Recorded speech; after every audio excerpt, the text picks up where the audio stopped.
chuny onagi TV.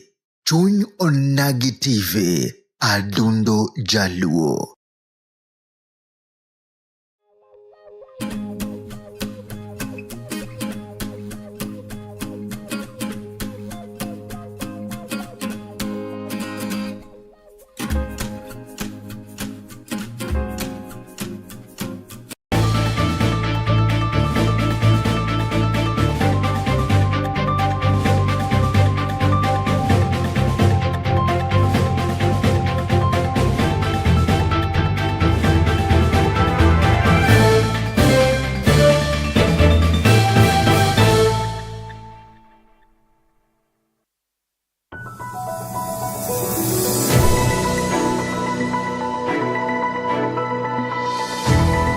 Ineno chuny onagi TV.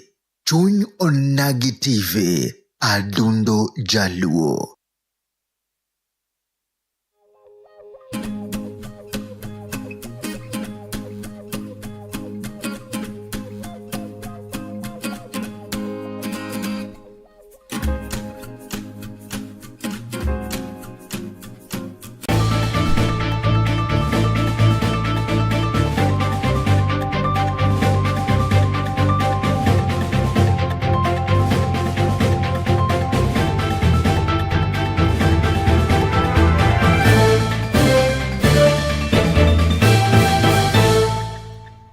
Oimore janeno mar Chuny Onagi TV kendo machiegni winjo wechego eko manyien mabende koro waikoni e yorno ero mar adimba ka oromo kanyo sa 1 kod dakika 4. En kanyo tarikno ero 19 dweno ero mar 6 higano ero mar 2024. Waneno ka weche mathoth osetimre e pinyni eri mar Kenya ka koro jalup jatend piny ker bende koro ne odhi e pinyno ero mar South Africa kaachiel kod migosi Raila Amolo Odinga mar mondo mi gidhi gichuoyo wang'gi rwako e apis kerno ero ma pinyno ero mar South Africa. Ka bende waneno kanyo ka sani koro pod iwacho kanyo ni od burano ero mamalo dhi nyime gi twak margi ka bende koro kanyo ema wenge te ng'iyo odiochieng'no ero makiny ma bende kiny ne gigoyo ombuluno ero mar ayie kata adagi gi wachno ero mar finance bill. Ka nyaka gi sani to koro jaod burano ero Peter Salasya ma Mumias ema koro twak e od burano ero mamalo.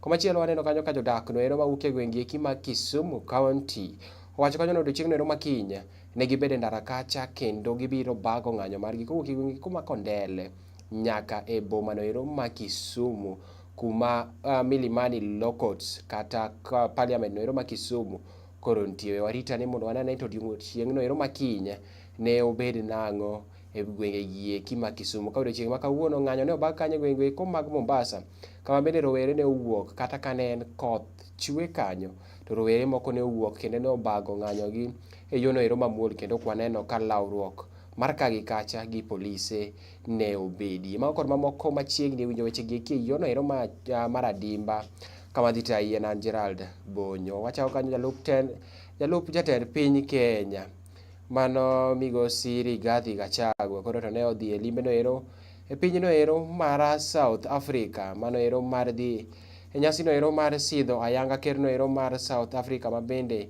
idendo kanyo ni Ramaphosa ma bende ne gidhi kanyo gi migosi Raila Amolo Odinga bende ne oduogo yuorie e nyasino ero ma bende ne otimre kanyo e gwenge kumaga South Africa.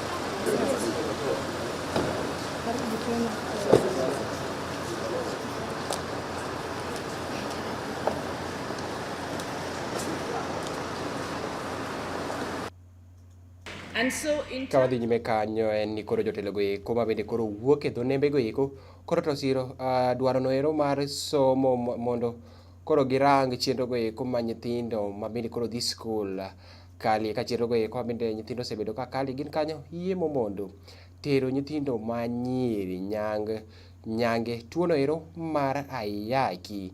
Nyithindo ma nyiri dhi katedo machon ma bende koro giwacho kanyo ni moko bende gin kanyo rowere koro madho yedhe go eko ma bende koro mero ji ka gigo eko ma bende koro ketho ngimagi machalo kaka mira. And so in terms of rights, that is one of them, that all rights will be taken into account. Our Children's Department official has spoken about the importance of inclusivity, as did Lisa Collins. So inclusivity means that you're giving education that doesn't leave out anybody, that includes the question of language, how you can get an education in a language that you understand, but also an important aspect of inclusivity has to do with the issue of ensuring that the education we are giving our children is relevant. This is one of the issues that is highlighted in this year's theme from the Africa Union, that the education has to be lifelong and it has to be relevant. And these are part of the issues around education justice that the children of Soweto were talking about in 1976.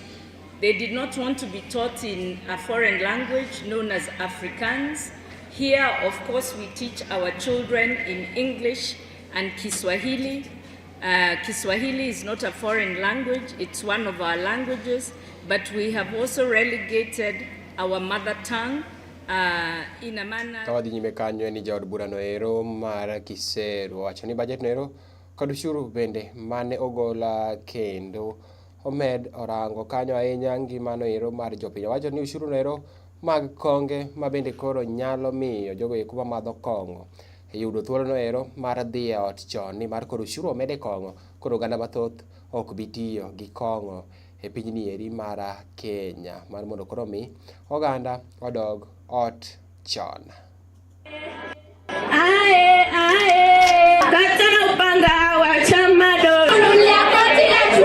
Bei ya mkate sijui inaongezwa. Mimi nataka niwatangazie hapa saa hii. Wale wanaambia hivyo ni watu waongo. Ile ripoti tumepata kule kwa bunge, hiyo mambo ya mkate haiko. Ile mambo ya oil, edible oil ripoti imeingia, imetolewa. Ile mambo ya bumpers ile na sanitary pads imetolewa. Ile mambo sijui ya nini imefanya nini? Lakini kuna zile ziko hapo na mimi na support.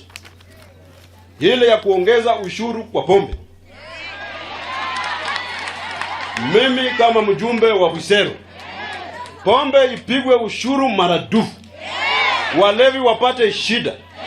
Wamama wakubali wazee warudi nyumbani mapema. Wale wanasema pombe iongezwe ushuru tuone kwa mikono.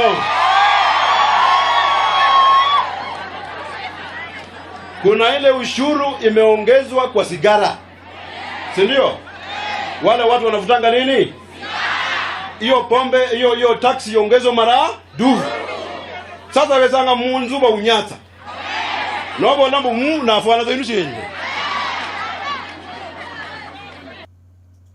Kawadhi nyime kanyo en ni jo Kenya moko bende koro ne obago ng'anyo oko no ero mar od bura no ero mar pinyni eri mar Kenya, kendo ne gitemo kanyo mar donjo e od bura no ero kane polise go eko ma bende ne ger kapino ne omuoch kodgi oko kanyo, kendo ne oriembogi ma bende koro oganda ne ringo kanyo ero ma bende tiendi nyalo ting'i ma bende koro ni ringo ka oganda go eko ne wacho ni budget no ero ok gisiro kata matin.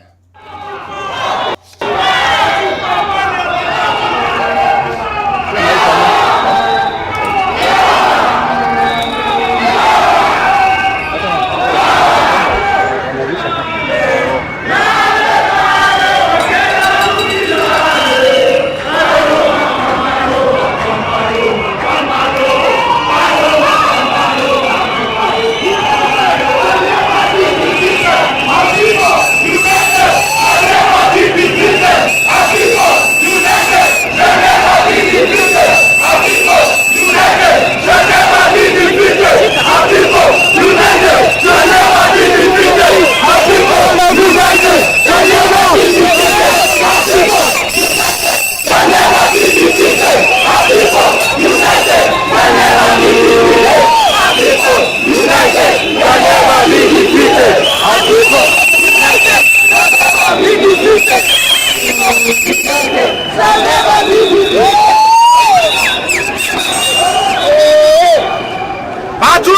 mama. Ukimwai Kenya.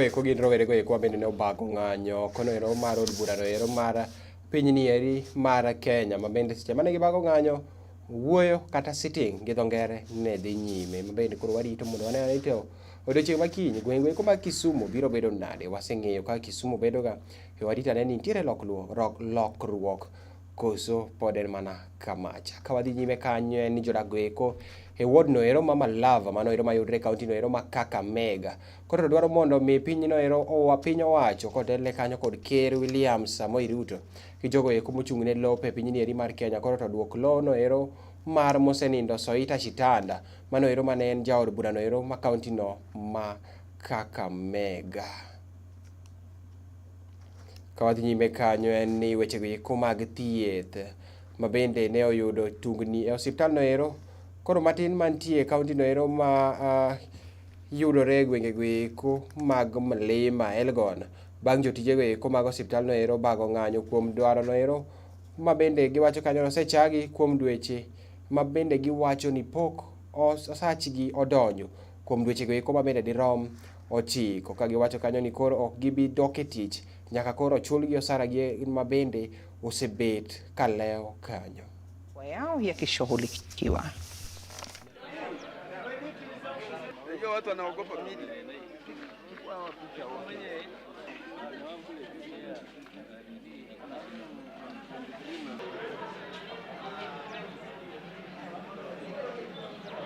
Wanakula kwa taabu, kwa shida na mishahara yao bila wanalia, bila wamesema ni hivyo tu. Bila nami nilikuja nikawapata wanalia. Na tangu nikuwe na hawa na sio watoto wa kiburi wanafanya kazi. Wafanyakazi waliamua kuweka vifaa chini kwa sababu ya haki yao na mshahara ya miezi 6 ambao hawajawahi kulipa, na imepatikana ya kwamba wameteseka. Wengine naishi kwa maduka ya watu, wana rent, wana nini, na kwa hiyo waliona fadhali watoe message kwa kugoma, waligoma. This year 2024 it is 6 months that we've worked without pay, but there are some pending salaries.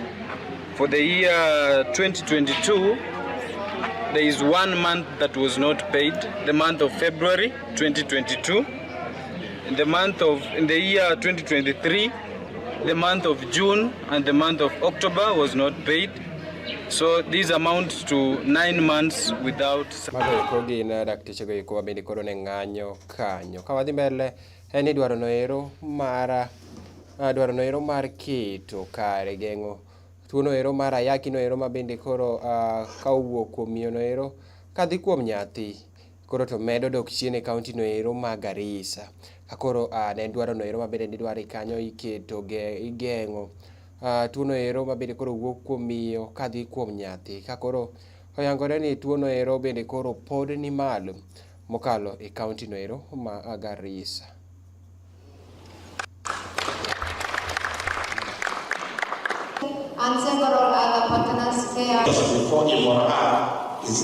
Kila kaunti kuwa certified imeangamiza HIV kwa watoto lazima iwe iko na percentage below 5%. So kwa saizi our county, Garissa County, MTCT rate ni 18.1%. So hii inamaanisha tuko na safari mrefu ndio tuweze kufikia ile goal yetu. Being that tuko Northeastern region, kuna mambo ya culture, kuna mambo ya dini ambaye pia inaongeza stigma. So what we need to do more is a sensitization ya community, yani tuendelee, isikuwe ati sasa imeisha hapo, manake bado kuna wale ambaye hawajui haswa kwamba kuna yale rights ya people living with HIV. Kuna wale bado hawajui hata HIV ni nini, ama HIV inaambukizwa kivipi, na ukiwa na HIV ni nini unaweza fanya. Tumekuwa na host stakeholders wale wamekuwa wakitusaidia katika implementation ya huu mradi, na katika huu mradi tumeona mafanikio makubwa sana, kwa sababu tumeweza kurudisha hasasa wale defaulters, wale walikuwa wamedefault kutoka kwa madawa, na tukawarudisha kwa program. Kawadhi nyime kanyo en ni jodak ko mabende koro wuok e kaunti no ero ma Mombasa, mabende thothgi ne gin kanyo rowere. Koro odiochieng'ni eri ma kawuono ne obago ng'anyo kanyo e gwenge eko mag Mombasa ka gikwedo chikno ero mar omenda mar higa no ero 2024 2025 ka koro chik omenda no ero bende ne ochak winj kanyo e od bura no ero odiochieng'no ero makiny kapod odhi mbele nyaka gisani. We are taking charge of our country right now. We are taking charge of our education, our hospitals, our roads, our entire ministries. We want to take charge. It's time na tumechoka kudanganywa. Mr. President, this goes to you. Ulituahidi kwamba utaangalia maisha ya hasla. Kwa kweli hivi ni kuangalia hasla kweli? Mnaingia kwa payroll yangu mnataka kuchukua nusu. Hapana, tumekataa kama Wakenya na tumesema haiwezi kabisa. Na vijana malikokote mko in every cities in this country, I am asking you to rise. Gen Z, wherever you are, kama unanisikia walai, I am asking you all to stand up. I am asking you all to rise up. Reject this finance bill. Reject this finance bill. Reject this finance bill. Reject, not amen. Reject, not amen. Reject, not amen. Reject. What do you have to say about it? I just have to say this. We are not fighting for ourselves. Misa jina si muhimu. Naitwa Sheila lakini jina si muhimu. Naitwa Sheila lakini jina Naitwa Sheila lakini jina yangu leo ni Mkenya. Democracy is power of the people, for the people, by the people. Tunapigania kila mtu hapa. Kila mtu ajue tunakupigania. That is all I have to say. Piga shot za polisi sasa. Mago koro were go kuma wuok kaunti no ero ma Mombasa winjo kanyo ka giwacho ni nonyisigi ni hustlers ibiro ting malo ka koro hustlers emichaki donje mfuko gi kigolo nus no ero mar pesa no ero mabende koro gin go warita neno odiochieng' no ero makiny to koro od bura dhi golo chik nang'o mondo wane ni to ginto gin gi paro mane be gichung' gi jopiny koso gichung' gi chama no ero mabende koro gin go, nikech ne waneno chien kanyo kane onyisgi ni koro to kik ging'i chama ka ging'i jogo eko mano yiero gi mabende koro hinyore, to kuom adier oganda hinyore e pinyni eri mar Kenya. Wanado kanyo odiochieng' no ero makiny chenro no ero mar chieng' jamondo mabende ne wabed kanyo kod wendowa mano Chachilo Koth kochakre kanyo saa 2 nyaka saa 2:30 kachiel kochakre saa 3 wabiro bet kanyo e gwenge kuma Kisumu mondo wane ni to ginto bende gibiro wuok oko mar dhi e ng'anyo kaka ne gisewacho koso en mana wacha kama ne taye weche gi kimanyien en an Gerald Bonyo.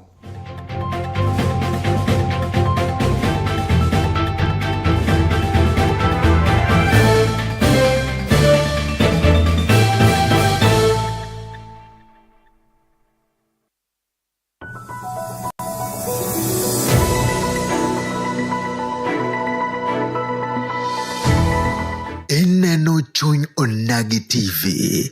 Chuny Onagi TV. Adundo Jaluo.